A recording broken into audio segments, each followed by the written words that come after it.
وأشهد أن لا إله إلا الله وحده لا شريك له شهادة ندخرها ذخيرة ليوم الدين وأشهد أن سيدنا محمدا عبده ورسوله أفضل الأنبياء وسيد المرسلين اللهم صل وسلم وبارك وكرم ومجد وعظم على سيدنا وحبيبنا وشفيعنا وقرة أعيننا ومولانا محمد وعلى آله وصحبه أجمعين ولا حول ولا قوة إلا بالله العلي العظيم أما بعد سبحانك لا علم لنا إلا ما علمتنا إنك أنت العليم الحكيم رب اشرح لي صدري ويسر لي أمري واحلل عقدة من لساني يفقه قولي واهد قلبي وسدد به لساني اللهم أرنا الحق حقا وارزقنا اتباعه وأرنا الباطل باطلا وارزقنا اجتنابه واجعلنا من الذين يستمعون القول فيتبعون أحسنه نويت تعلم التعليم والتذكر والتذكير والنفع والانتفاع والإفادة والاستفادة والحث على التمسك بكتاب الله وسنة رسوله والدعاء إلى الهدى والدلالة على الخير ابتغاء وجه الله ومرضاته وقربه وثوابه سبحانه وتعالى وصلى الله على سيدنا محمد وعلى آله وصحبه وسلم والحمد لله رب العالمين. Assalamualaikum warahmatullahi wabarakatuh. Qala al-musannif rahimahullah wa nafa'ana bihi wa bi ulumihi fid dharain amin. Radhiyallahu ankum wa ana astaghfirullah wa la aqul inna niyyati fi baqi hadhihi ar-risalah maqsuratun ala hadhihi al-maqasid al-hasanati ad-diniyah كيف وأنا أعلم ما عندي من الشهوات الخفية والحظوظ النفسية والإرادات الدنيوية وما أبرئ نفسي إن النفس لأمارة بالسوء إلا ما رحم ربي إن ربي غفور رحيم.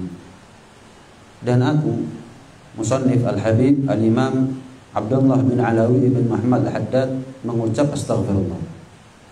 Setelah kita pahami kemarin di pertemuan terakhir bagaimana beliau membuat karya tulis kitab namanya Risalatul Mudzakarah adalah dengan tujuan niat yang baik memang. Karena memang pahala orang ngarang kitab ini menyebarkan ilmu agama ini luas. Pahalanya besar. Tapi sekalipun demikian beliau mengucap astagfirullah. Aku memohon ampun kepada Allah Subhanahu wa taala. Apa sebab? Ya, bagaimanapun juga aku ini manusia. Bukan malaikat yang enggak punya nafsu. Aku ini manusia yang punya nafsu, yang mana kadang-kadang nafsu ini nuruti syahwat. Manusia ini nuruti nafsu, nuruti syahwat. Yang dia cari adalah tujuan-tujuan duniawi. Dan beliau mengutip ucapan Nabi Yusuf alaihissalam, wa ma ubarri'u nafsi innan nafsa la'ammaratum bisu. Aku enggak membebaskan diriku daripada nafsu. Kenapa? Karena nafsu ini selalu mengajak kepada keburukan. Nabi Yusuf alaihissalam itu ketika digoda oleh Zulaikha. Singkat cerita beliau berhasil mengatasi godaan Zulaikha. Tapi sekalipun demikian, Nabi Yusuf tidak merasa dirinya suci. Wa ma ubarri'u nafsi inna nafsa la'ammaratun bisu. Tidak. Beliau enggak merasa suci sama sekali. Malah beliau mengatakan aku tidak membebaskan diriku daripada nafsuku sendiri. Kenapa? Nafsu ini kalau dilepas selalu mengajak kepada keburukan. Jangan pernah kita ini nganggep kita ini makhluk walaupun kita istiqomah ibadah sekalipun. Kemudian kita menganggap bahwa oh nafsu saya ini sudah mati. Wes dicul, dilepas. Oh nggak bisa. Nafsu kapan dilepas enggak kita kekang. Nafsu kapan dilepas kembali liar. Akhirnya mengajak kita untuk kembali berbuat jahat nantinya. Kembali berbuat kemungkaran, kekejian, kemaksiatan. Illa ma rahima rabbi, kecuali apa-apa yang dirahmati oleh Allah Subhanahu wa taala. Inna rabbi ghafurur rahim. Sesungguhnya Tuhanku, kata Nabi Yusuf, adalah Tuhan yang Maha Pengampun, Maha Pengasih. Wan nafsu adu, nafsu ini musuh. Wal adu la yu'man, bagaimana mungkin musuh itu bisa diamanati, bisa dipercaya? Nafsu ini musuh. Lah kalau kita percaya sama musuh, ya bunuh diri. Nafsu ini musuh. Kok kita percaya sama nafsu, bunuh diri. Musuh kok dipercaya? Iya. Bal hiya adalah ada, bahkan musuh yang paling nyata buat kita bukan setan. Musuh yang paling bahaya buat kita itu adalah nafsu. Kama qala Rasulullah sallallahu alaihi wa alihi wasallam, a'ada aduwik nafsukal lati baina janbek. Sebagaimana Rasulullah sallallahu alaihi wasallam bersabda, musuh yang paling bahaya bagimu adalah nafsunya kamu sendiri. Bahkan dalam satu syair dikatakan, tawakkal nafsaka la ta'man ghawailaha. Hati-hati ya sama nafsunya kamu.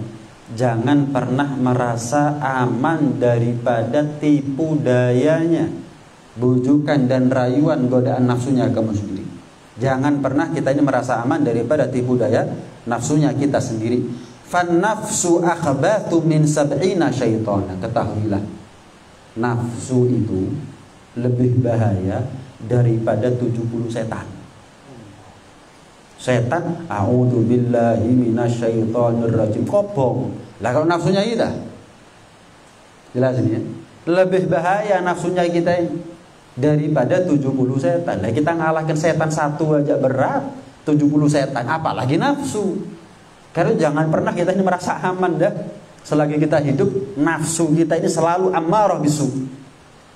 Ya, selalu ammarah. Nabi Yusuf aja mengakui itu, apalagi kita manusia sekelas kita. Selalu yang namanya nafsu ammarah bisu. Karena itu Al-Imam Al-Haddad beliau mohon kepada Allah dalam doanya, bisa kita amalkan nih. Allahumma alhimni rusydi wa'idhni min syarri nafsi. Ya Allah, berikan ilham kepadaku petunjuk. Ya Allah, lindungi aku daripada keburukan nafsuku sendiri. Allahumma alhimni rusydi wa a'idhni min syarri nafsi. Beliau juga mengutip doanya Nabi sallallahu alaihi wasallam. Apa doanya? Allahumma inni a'udzubika an usyrika bika wa anna a'lam wa astaghfiruka lima a'lam. Ya Allah, lima la a'lam. Ya Allah, aku memohon perlindungan kepadamu atas kesyirikan yang aku tahu, dan juga aku memohon ampun kepadamu atas perbuatan yang tidak aku tahu. Memohon perlindungan dari kesyirikan yang beliau tahu, yang kita tahu, dan memohon ampun, meminta maaf kepada Allah atas perbuatan kemaksiatan yang beliau nggak tahu. Nah, dari beberapa hal yang sudah kita baca tadi itu ada beberapa kesimpulan. Yang pertama, nafsu itu lebih bahaya daripada setan. Nah ya, karena itu bahkan nafsu itu lebih bahaya daripada orang kafir. Ketika perang Uhud, pulang dari perang Uhud. Perang Uhud ini perang yang luar biasa, banyak memakan korban dari kalangan muslimin, kalangan sahabat. Pulang, usai perang, pulang. Belum sampai rumah, masih di tengah jalan. Tiba-tiba Rasulullah SAW bersabda, "Raja'na minal jihadil asghar ilal jihadil akbar." Kita ini baru selesai, baru pulang dari jihad kecil menuju jihad yang lebih besar, lebih berat. Kaget sahabat, ya Rasulullah, belum selesai ini perang. Iya, baru selesai ini perang, belum kering nih luka. Ada yang hilang tangannya, ada yang hilang kakinya, ada yang hilang nyawanya, ada yang kepaten orang tuanya, ada yang kepaten anaknya, ada yang kepaten suaminya. Ya Rasulullah, belum kami pulang ini. Tapi Anda mengatakan kita nih baru selesai pulang dari jihad kecil menuju jihad yang lebih besar. Ya Allah, bingung nih sahabat. Cobaan ya jadi sahabat, bingung sahabat. Maka Rasul menjawab, jihad yang lebih berat daripada melawan orang kafir di perang Uhud tadi, yang aku maksud adalah jihadun nafs, perang melawan nafsu. Kenapa? Al-Imam Ghazali dalam kitabnya Mukasyafatul Qulub mengatakan, kenapa sih melawan nafsu itu kok lebih berat daripada melawan orang kafir? Kenapa? Karena jihad melawan nafsu sampai mati. Sementara jihad melawan orang kafir, ya ada kalanya ada kalanya nggak ada. Sewaktu-waktu mana ada orang perangan, ya mulai dari zaman Nabi sampai kiamat misalnya, nggak ada. Mulai umur 15 sampai umur 70 perang terus, kan nggak? Ada kalanya perang, ada kalanya nggak istirahat. Tapi kalau perang melawan nafsu, kapan kita istirahat? Ada. Ini yang pertama. Kenapa dikatakan perang melawan nafsu lebih berat daripada perang melawan orang kafir? Yang kedua, perang melawan orang kafir kelihatan, perang melawan nafsu, oh musuh dalam selimut. Musuh dalam selimut lebih bahaya, hak ketoro soalnya. Kalau perang melawan orang kafir gampang. Perang melawan pengkhianat ini yang berat. Nah, nafsunya ini kadang-kadang khianat nih. Nafsunya kita ini kadang-kadang khianat. Seolah-olah mengajak kita kepada kebaikan, tapi sebetulnya jebakan. Iya. Karena itu dalam Burdah dikatakan apa? Jangan kita dipercaya kepada nafsu dan setan. Wa in mahadaka nusha fattahimi. Walaupun kadang-kadang setan, nafsu itu mengajak kepada kebaikan. Iya, fattahimi. Curigai. Kalau sudah nafsu, setan ngajak kepada kebaikan, curiga. Loh gimana, Bib? Apa contohnya? Misalkan orang itu diajak oleh nafsunya atau setan kepada kebaikan, tapi itu jebakan. Sehingga kita harus curiga. Contoh, kita diajak untuk, ya misal kita ini hijrah, tobat. Kadang-kadang diprovokasi oleh nafsu dan setan untuk ibadah itu yang penting. Ibadah itu yang penting banyaknya, bukan kualitasnya, bukan mutunya.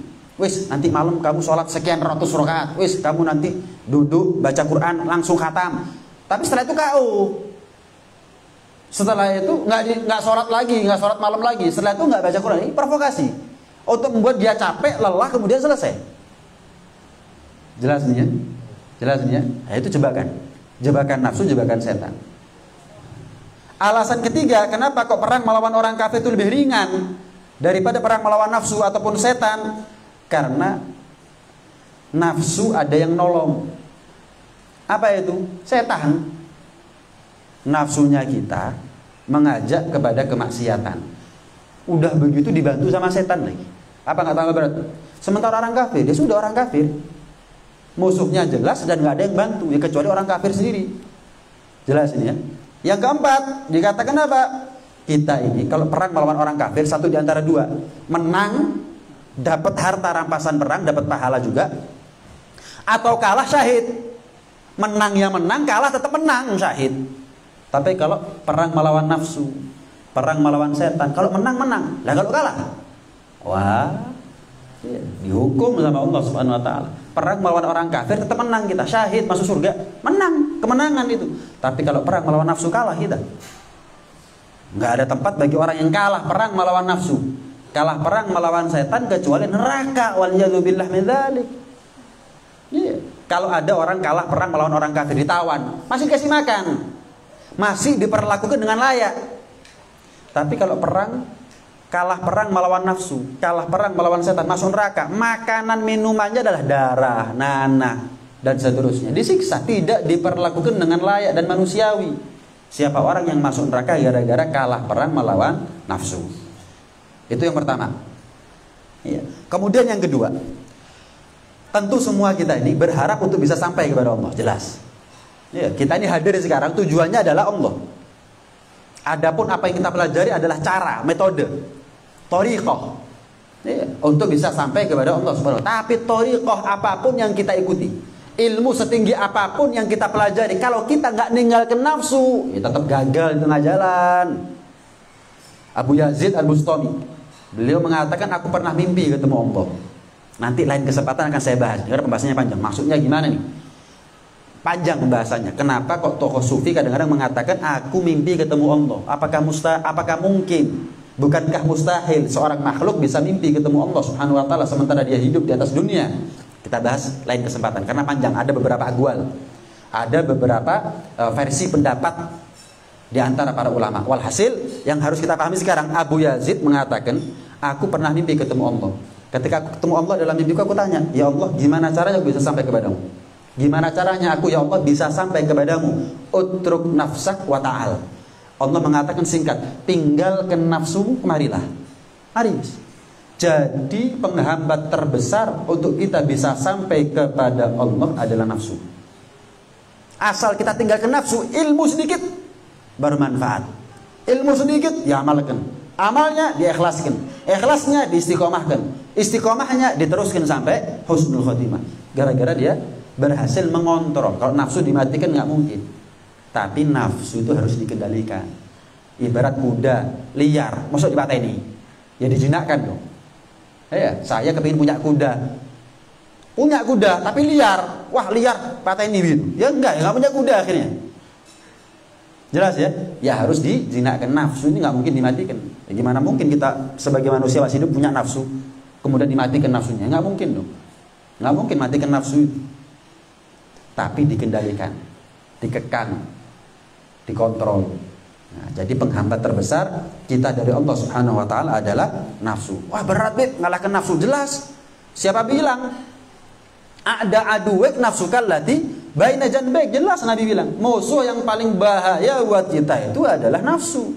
Dikatakan paling bahaya karena memang paling berat untuk dikalahkan. Iya. Tapi ketahuilah, tidak ada wali menjadi wali, orang soleh menjadi orang soleh, arifin billah menjadi arifin billah, orang yang kenal Allah, kecuali terlebih dahulu mereka ngatasi nafsunya. Sehingga Al-Habib Ali Al-Habsyi mengatakan, la hat yatma' fil wilayah wala fima naluhur rijal minal maratibil iwan illa in mawwata nafsah wa hadzabaha wala ra'a lahu rif'atan ala ahadin abada. Syarat orang menjadi wali, syarat orang untuk sampai kepada Allah, syarat orang untuk menjadi orang soleh, mencapai kedudukan yang tinggi di sisi Allah. Yang pertama apa? Membina nafsunya, mendidik nafsunya, mengendalikan nafsunya. Yang kedua, tidak pernah merasa lebih baik daripada orang lain. Mendidik nafsunya, mengendalikan dan mengontrol nafsunya, dan tidak pernah merasa lebih baik daripada orang lain. Kadang-kadang nih, kan berat ya, ngalahkan nafsu berat ya. Saya mau tanya, jadi orang kaya ini gampang atau berat? Gampang atau berat jadi orang kaya? Kalau gampang, sekarang kepingin, sekarang kaya gitu.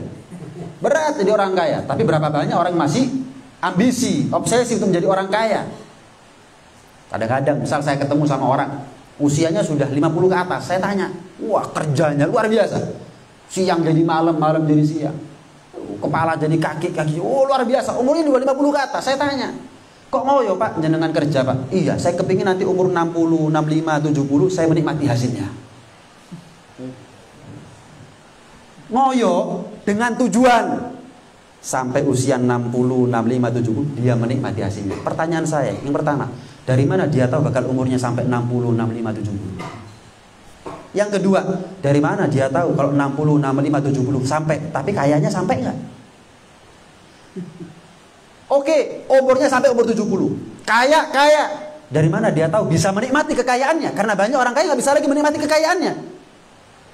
Turun dari ranjang aja butuh bantuan orang lain kok. Turun dari ranjang, turun dari kasur ke jeding butuh bantuan orang lain.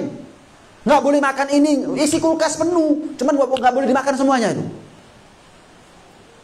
Maaf, gigi habis, gigi ompong aja, udah banyak kenikmatan makanan minuman yang nggak bisa kita rasakan lagi. Kok sakit? Tapi berapa banyak orang yang nafsu dengan ini semuanya, dengan kekayaan, dengan ambisinya, dengan obsesinya. Berat, dilakoni.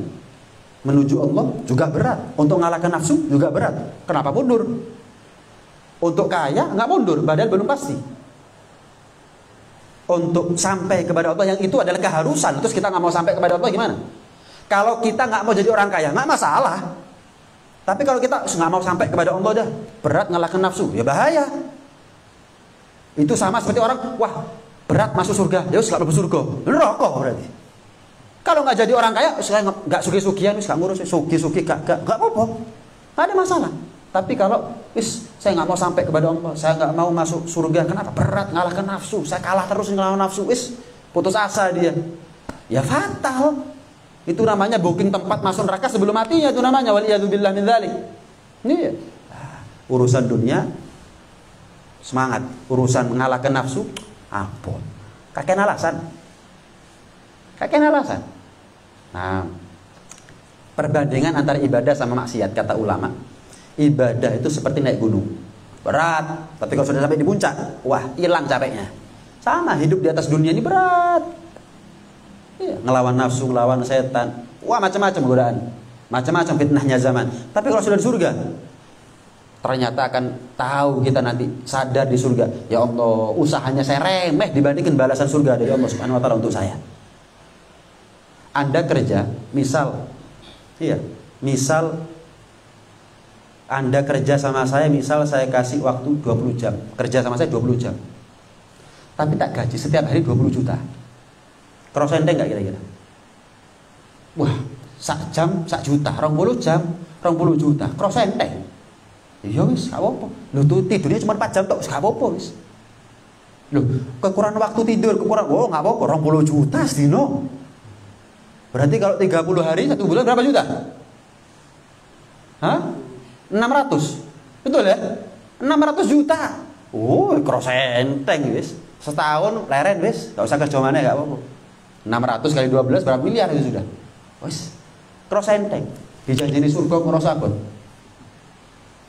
Dijanjikan sama Allah surga. Memangnya 600 juta, miliaran, triliun itu lebih mahal daripada surga? Enggak sama sekali. Dijanjini 20 juta cross enteng, dijanjini surga kok abot. Itulah manusia. Ibadah itu seperti naik gunung. Payah, capek, lapar, haus, kedinginan, khawatir, ya hewan buas. Tapi kalau sudah sampai di puncak, gak kerasa kabeh, hilang kesenit. Tapi ibadah seperti orang terjun dari atas jurang. Wah, terjun dari atas jurang, kedalaman 2000 meter misalkan. Terjun, wah enak ya, sejuk. Sejuk, wah bisa mencak sana, mencak sini. Oh, jadi Spiderman, jadi Batman, jadi macam-macam udah. Nggak taunya ngeplek, nyampe bawah. Plek, baru sadar ya. Sama. Maksiat juga begitu, kayak enak begitu. Kalau sudah masuk neraka, ya Allah, ngeplek. Ya, jatuhnya betul-betul jatuh. Wal iyadu billah min dzalik. Karena itu Asy-Syaikh Abu Bakar bin Salim mengatakan malam yujahid fil bidayat lam yasil ila nihayat. Barang siapa yang tidak bersungguh-sungguh dalam permulaan, dia nggak akan pernah sampai kepada puncak kenikmatan. Orang itu kalau kepingin merasakan kenikmatan puncak ya harus susah payah. Berakit-rakit ke hulu, berenang-renang ke tepian.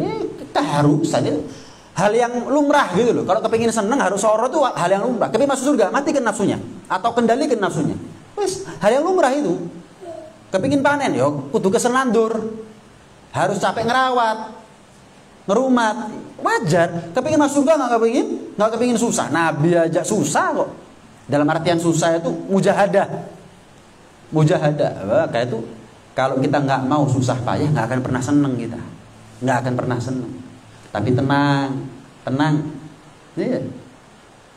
Allah mengatakan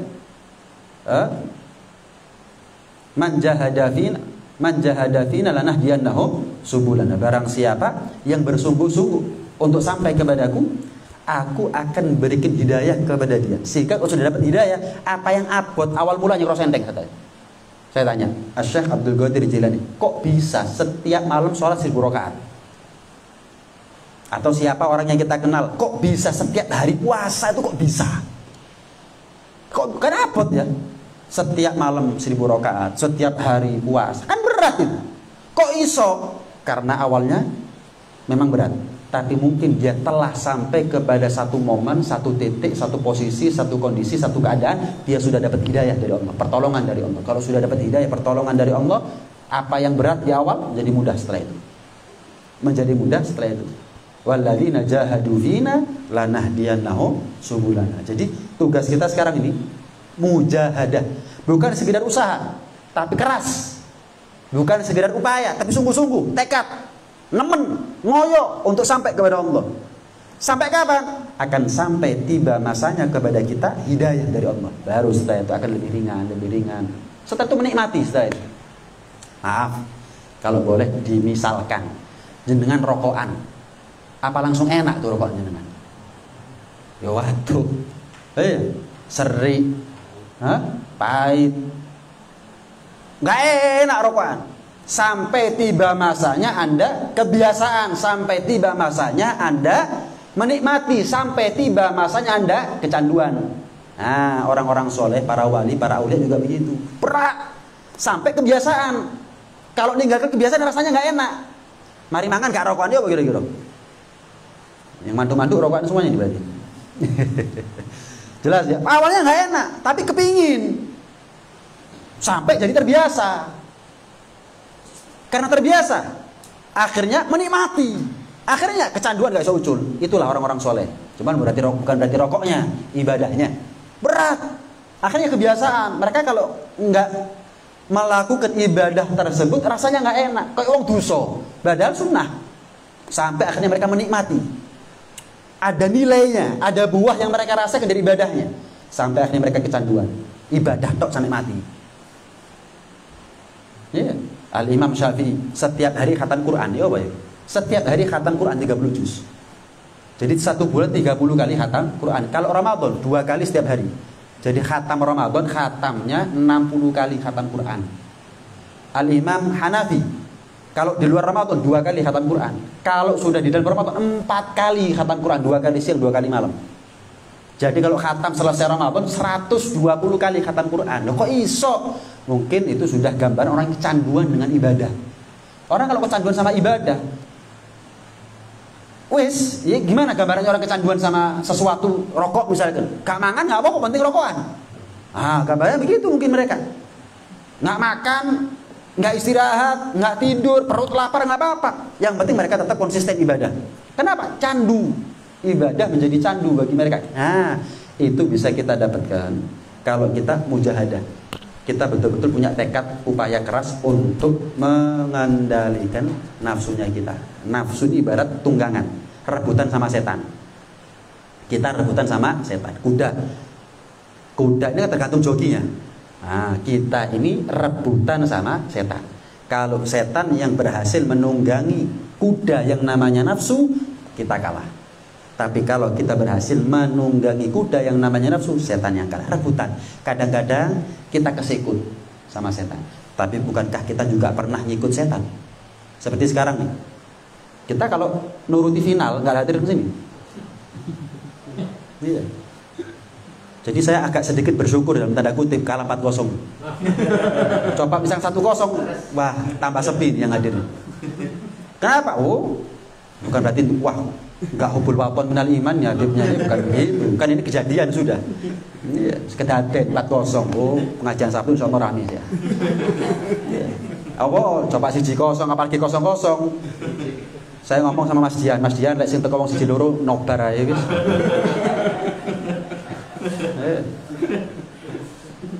Nah, ngalahkan nafsu. Kita nyikut setan nih sekarang nih. Tapi di luar setan sudah nunggu. Yo, kon saiki nyikut aku. Tandanya tak sikut balik. Perang kita ngelawan setan, rebutan sama setan. Kadang-kadang kita keselip, tapi belum kalah. Kadang-kadang kita nyelip, tapi belum menang. Belum mati kok. Kalau kita mati dalam keadaan nafsunya kita ditunggangi sama setan, kalah berarti kita. Kalah. Bukanlah cuma keselip, kalah. Bukan cuma kesikut, kalah. Tapi sebaliknya kalau kita mati dalam keadaan berhasil menunggangi kuda yang namanya nafsu, setan yang kalah. Bukan cuma kesikut, bukan cuma keselip. Kalah setan. Tugasnya kita. Kadang kita nyelip, kadang kita keselip, kadang kita nyikut, kadang kita kesikut. Tapi selagi belum mati, terus usahakan. Kalau kita kesikut, sikut balik. Sebagaimana setan kalau kesikut, nyikut balik kita. Sebagaimana setan gak pernah nyerah sampai matinya kita, menyesatkan kita, sampai matinya kita pun jangan pernah menyerah untuk nyikut atau ngalahkan setan. Terus setan nggak pernah nyerah. Kalau kita nyerah, ya bunuh diri dong itu namanya. Ya pasrah. Waliyadzubillah min dzalik. Man lam yujahid fil bidayat lam yasil ila nihayat. Kemudian, saya tambahi sedikit. Naam. Al-Habib Ahmad Masyhur bin Thaha Al-Haddad. Itu dalam kitabnya, kalamnya Manbaul Imdad. Beliau mengatakan begini, dulu awal mula Allah ciptakan nafsu. Nafsu itu diciptakan oleh Allah Subhanahu wa taala. Diciptakan makhluk dulu. Allah ciptakan nafsu. Kemudian nafsu dipanggil sama Allah. Nafsu kemari, menentok, enggak jawab. Nafsu diciptakan, dipanggil sama yang menciptakan. Dipanggil sama Allah, enggak jawab. Nafsu, kemarilah, malam jauh. Dipanggil enggak nyaut, disuruh kemari malah menjauh, disuruh menjauh malah mendekat. Itu nafsu. Sudah dari awal penciptaannya, nafsu ini dominan pembangkang. Selalu membangkang. Dikongkon apa malah ngadoh. Disuruh apa malah nggak dilakukan. Iya. Sampai akhirnya Allah bersumpah, demi kemuliaanku wahai nafsu ketahuilah, aku akan menyiksa kamu dengan kamu saya tenggelamkan, kata Allah, di dalam lautan lapar selama sekian lama. Nah, nafsu akhirnya ditenggelamkan dalam lautan lapar. Ini tanda bahwa kita kalau mau ngalahkan nafsunya kita, salah satu caranya adalah banyak puasa. Makanya agama cuma satu, agama Islam. Tapi kenyataannya banyak agama selain Islam. Tapi agama versi kita, agama Islam ada lain. Tapi lihat, semua agama pasti ada puasanya. Kenapa? Mereka juga merasakan bahwa puasa itu ada manfaatnya. Hanya saja bagi mereka, bagi kita mereka nggak berpahala. Nggak ada puasa kemudian bermanfaat kemudian masuk surga. Nggak ada. Mereka kerjanya bukan Allah, bukan kepada Allah. Mereka puasa bukan karena Allah, karena Tuhannya kok minta surganya Allah Subhanahu Wa Taala. Dan nggak ada surga kecuali surganya Allah. Nggak ada surga kecuali surganya Allah. Bagi mereka yang puasa karena Allah berhak masuk surganya Allah. Bagi mereka yang puasa ibadah apapun ibadahnya, kalau bukan karena Allah, ya golek surga dewi. Nggak bakal nemu, karena nggak ada surga kecuali surganya Allah Subhanahu Wa Taala. Ditenggelamkan oleh Allah itu nafsu dalam lautan lapar sekian lama. Akhirnya dikeluarkan. Nah, mulai tunduk, mulai patuh, mulai manut nih nafsu.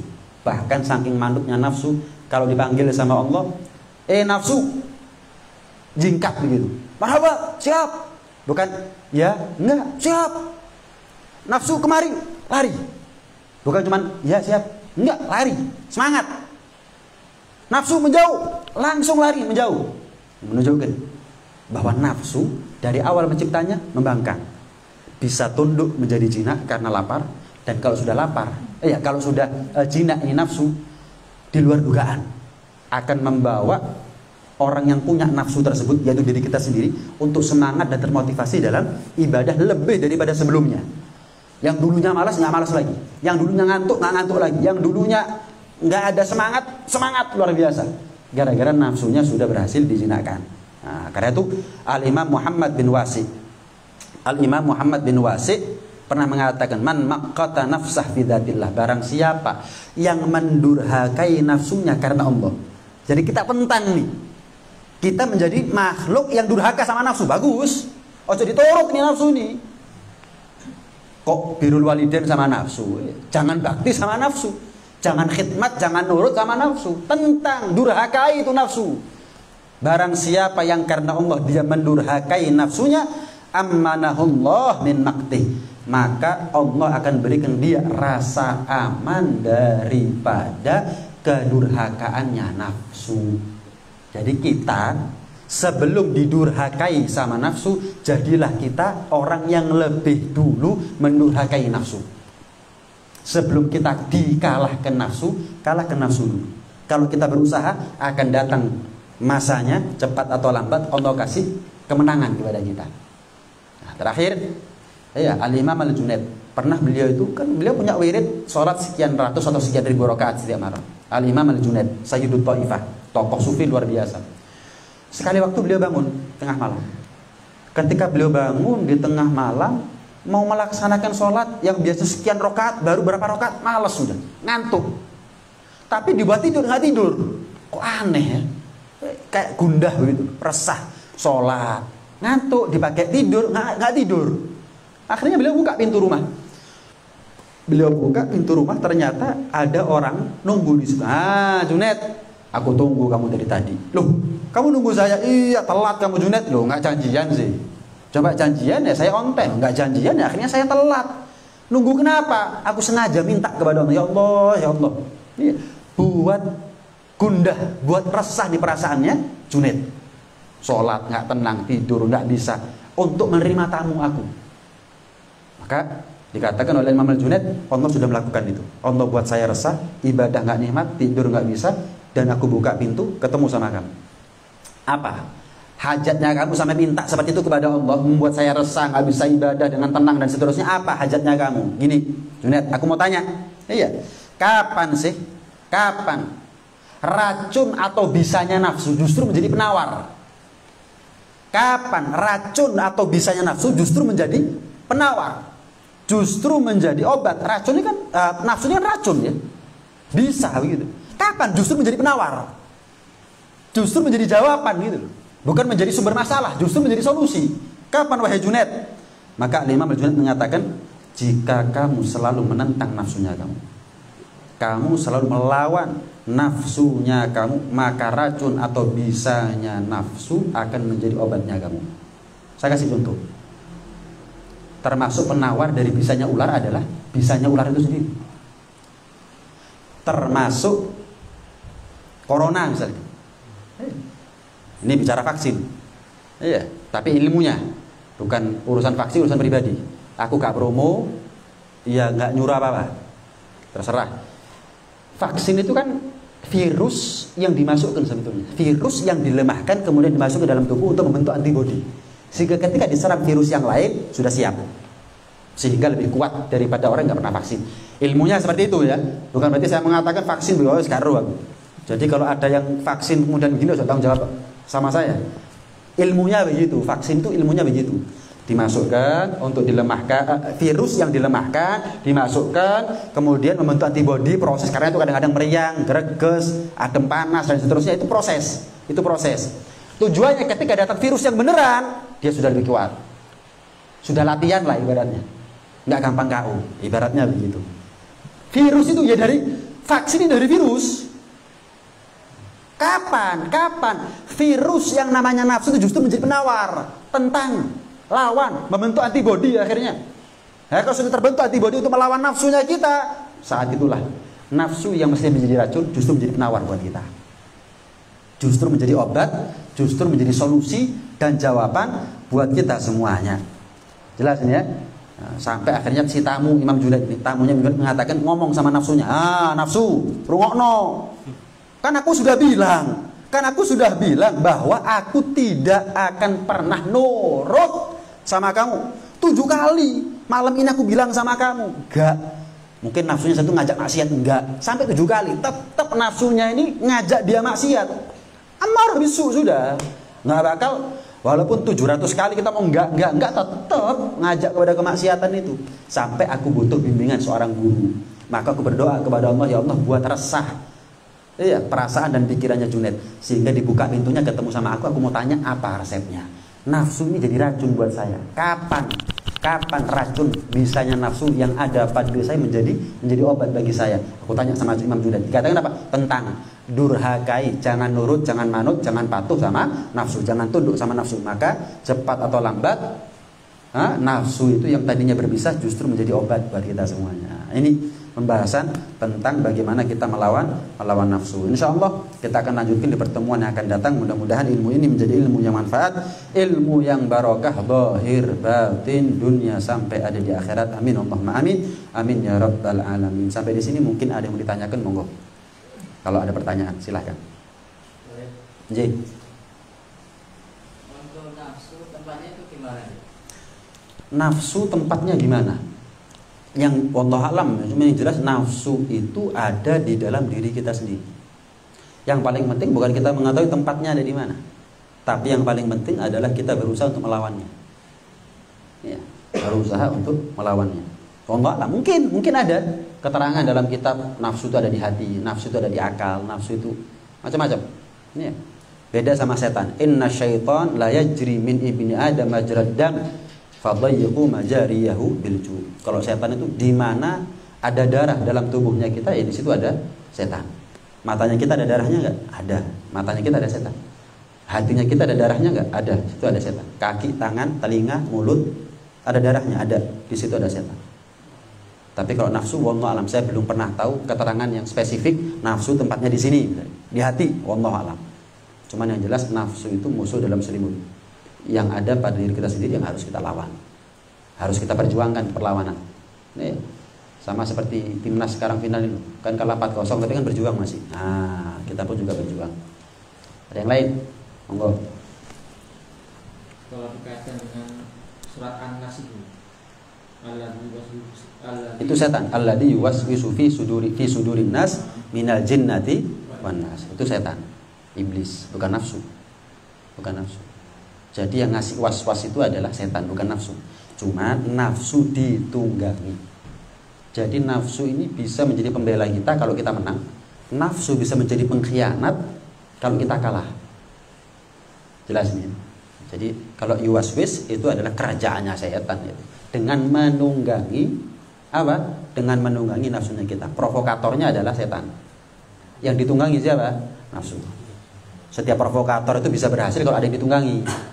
Nah, masuk kata ini provokasi sendirian, ini bunuh diri namanya, mati konyol. Harus golek bolo, tapi kalau golek bolo di provokator nggak mungkin, ditunggangi aja mereka. Itu kadang-kadang. Itu Belanda datang ke sini, nggak banyak jumlahnya, tapi mereka menunggangi, sehingga kelihatan kekuatan mereka banyak. Kalau mereka datang ke sini nggak mengandalkan pengkhianat bangsa, ya kalah mereka. Keroyok ya mati. Tapi karena pengkhianat kelihatan banyak bala tentaranya mereka, prajuritnya mereka. Kenapa? Mereka menunggangi. Ibaratnya begitu. Nah, ada yang lain? Nah, mudah-mudahan dikasih panjang umur, sehat walafiat, ketemu lagi di minggu yang akan datang dalam keadaan yang lebih baik zahir maupun batin. Amin Allahumma amin. Amin ya rabbal alamin. Rabbana